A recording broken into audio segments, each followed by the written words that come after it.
Hello and welcome back to the channel for another College TF review. Today I'll be taking a look at the Newage Legendary Heroes H57EX Bombardier Freyr, aka the G1 toy deco version of Swoop.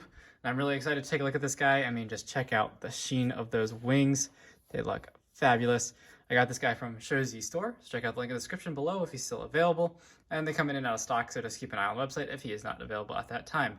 This is an amazing figure. Newage has absolutely nailed these guys, and I'm bummed I missed out on Sludge, I think was the last Dinobot they released. I haven't gotten him yet, but I do want to get him in the toy deco after getting this guy. I definitely had to complete those Dinobots. But first, let's take a look at the packaging. And beautifully done here from Newage as always, with that very G1-y box. You can see Freyr on the side there, more Freyr, and more Freyr.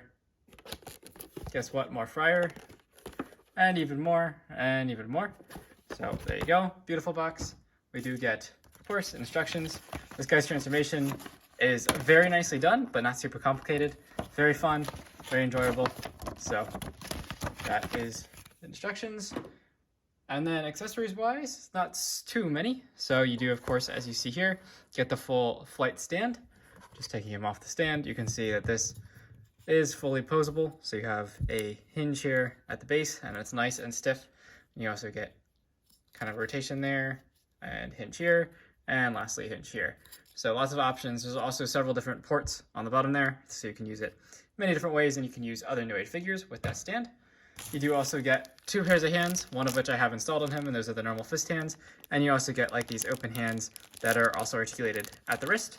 So if you prefer those, you could attach those, no problem. And you of course get his G1 sword and a nice glowing orange plastic. So very nice in terms of accessories, and we'll take a look at those in a minute. You also get these cannons, so you get two of them.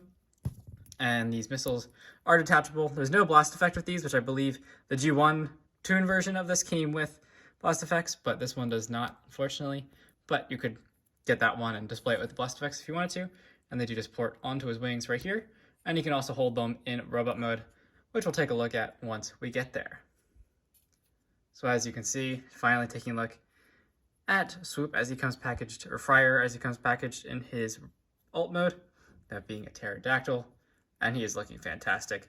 Let's check out this wingspan. This is a Legends figure, so it is small, but this wingspan is still impressive, especially with that chrome plating. It looks magnificent. And even though I touched this a whole bunch, and it does look like a fingerprint magnet, you actually can't see too many fingerprints on it. So that is very good. And there's the underside, which is largely just the robot, but it compresses really well and hides really well. Little feet down there. In terms of articulation, you do get a whole lot at the head, so it can look down to that far, and then you can keep looking down like that, so you can actually look underneath him entirely. You can look up to that far.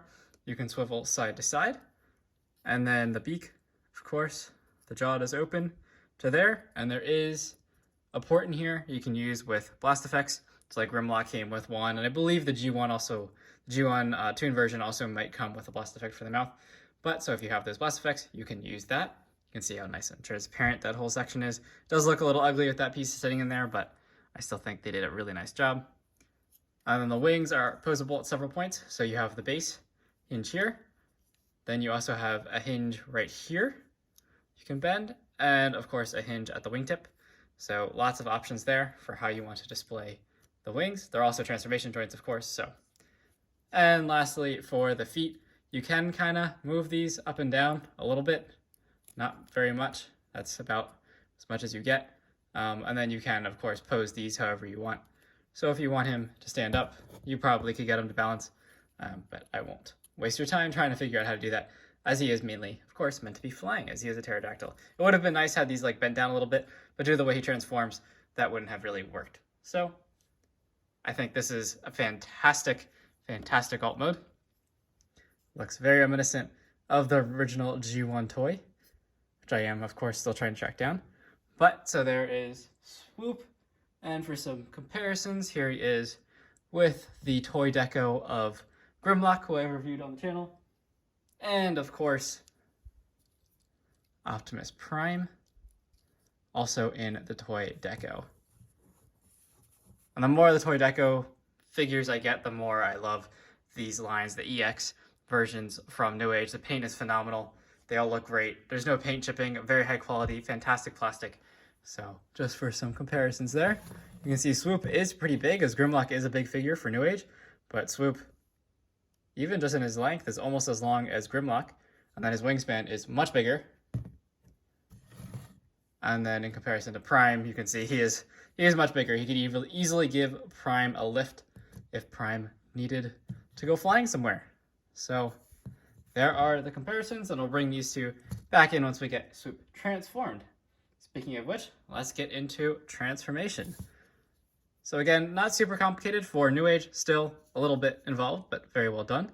First, I just like to compress these wings in like that, just help keep everything a little more out of the way. And we want to start with the legs here. And this is probably the hardest part. It's just, at least out of the box, these can be very tight. So just be gentle with it the first time you do it. And they should come untabbed. Next, what you want to do is make sure that the pterodactyl feet are straight, and then these heel spurs come inside. And now there's a whole bunch of joints in here that you want to maneuver so that this heel spur piece actually sits inside of the leg cavity there. So it's just a matter of, you actually want to bend this so you actually create that cavity, and then bring all this over, and you should have something sitting like that. Then you can straighten out this joint here, just snap into place. And then do the same thing on the other side. So again, we're just trying to get that foot, that heel spur in there, and then straighten out that joint like that. And then for the feet, and if you haven't already, these pieces in back that tab into the wings do just collapse up, but oftentimes they'll kind of help you out while you transform them. For the feet, you do just want to rotate these out. They are in there a little bit stuck, but they come out no problem. And then flip out the heel spur and get those positioned. Same thing on the other side. So rotate out the foot and the heel spur, close that panel back up. And there's the legs all done. Now for the upper body, first what we want to do is finish up on the wing section here. Oh, also one thing I always forget, in pterodactyl mode, he does have a tail. You can flip that out. He does have a tail. I always forget that's right there. But so you can fold this piece down next, and then just collapse this whole section so it moves upwards and allows him to have waist articulation. And for the wings here, we're just going to use all these joints and collapse them inside. And you can leave these missiles tabbed on for transformation. It's not a problem. So there you go. And just kind of hinge these back a little bit so you have some room to work. Next, you want to detach these parts from the arms and swing down. I think the engineering here is also fantastic. So then the arms pull out, and now his whole torso will collapse using double hinge joints here.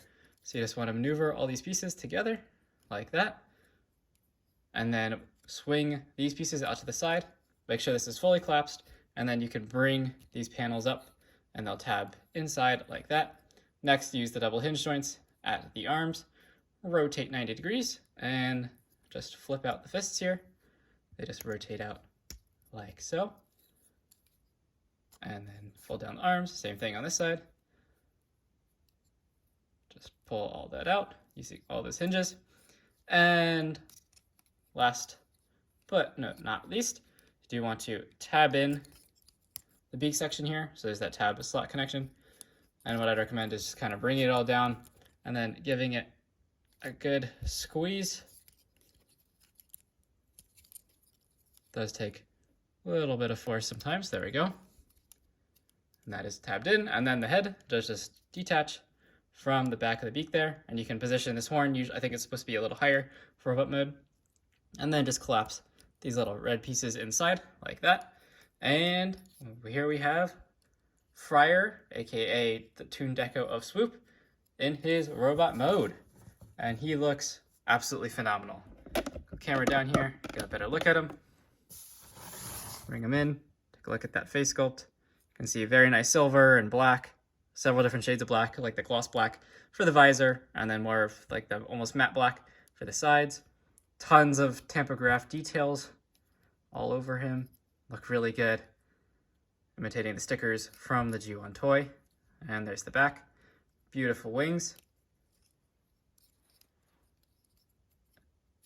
looks really, really good.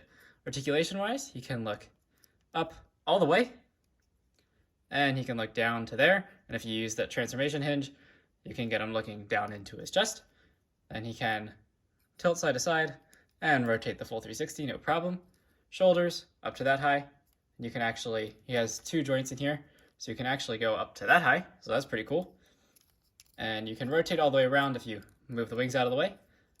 Then you do get bicep rotation, double jointed elbow, so very good range there, and swivel at the wrist. And you also have like this kind of hinge up and down if you want to use it from transformation.